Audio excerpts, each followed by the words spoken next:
The Rek'Thur Fortress.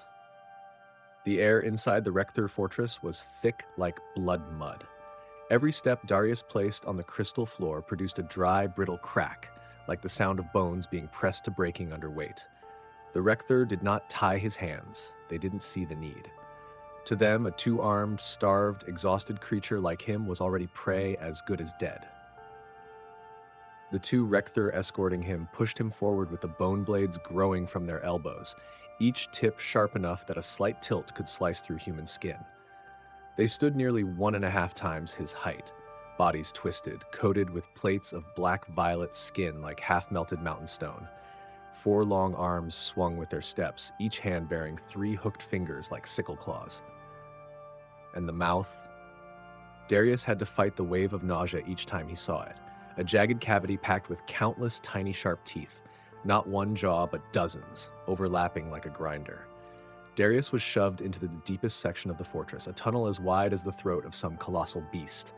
Only red light shone from the crystal veins along the wall, and when that light swept across the shapes on the surface, his palms turned cold.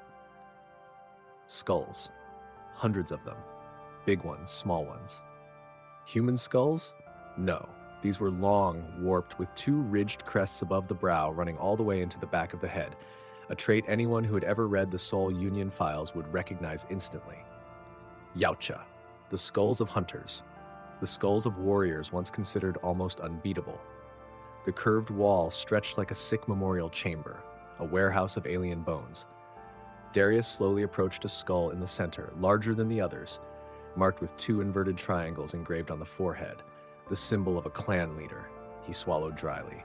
God, you people killed even things like this and still survived? Grr. Rak answered him, not human.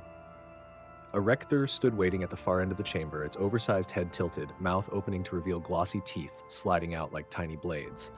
It tapped a Yautja skull lightly against the wall, as if to remind him that those who stepped inside rarely met another ending. Darius was led further through a transparent crystal archway, and the sight beyond made him freeze. The Rek'Thur Queen. A colossal mass of flesh, nearly 6 meters tall, with bulging red eyes like chunks of burning coal. Her body was twice the size of a male Rek'Thur, with 4 pillar-thick arms and 2 smaller auxiliary arms growing beneath her ribs. On her back were patches of rose-red crystal plates, glowing with each breath, each pulse like a living red nightmare. Her mouth exhaled a deep, steady rumble, like the engine of a meat-grinding plant. The queen was feeding. The gathered Rek'Thur tossed into her chunks of still-dripping meat, likely from some large beast torn apart recently. The sounds of tearing flesh, teeth scraping teeth, and gulps sliding down her throat echoed, forming a symphony of savagery. Darius stepped back by instinct, but a bone blade at the escort's elbow pressed against his ribs. He was pushed forward, now only a few meters from the queen.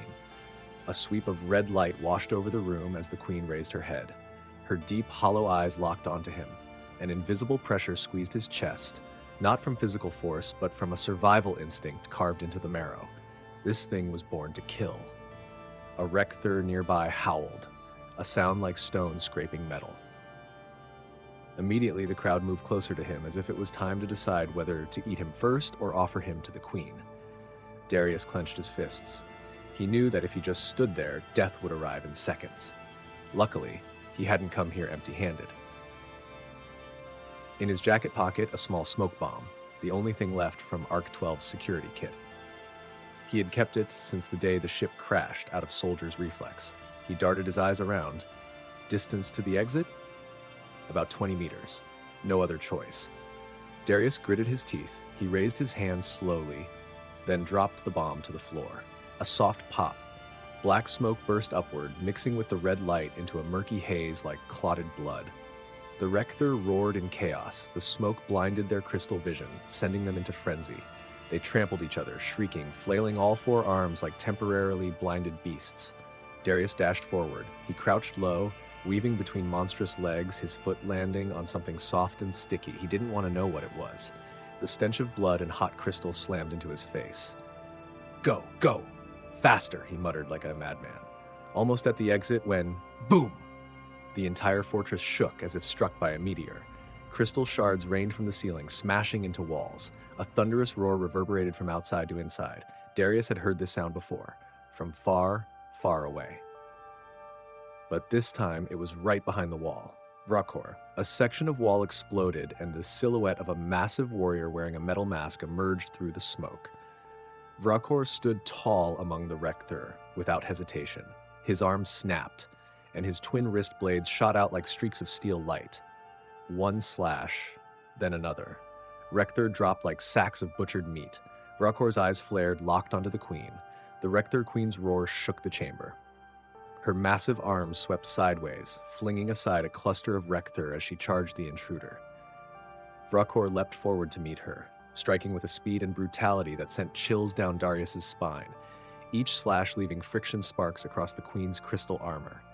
The entire fortress turned into a whirlwind of blood, sparks, roars, and screams. Darius knew this was the only chance.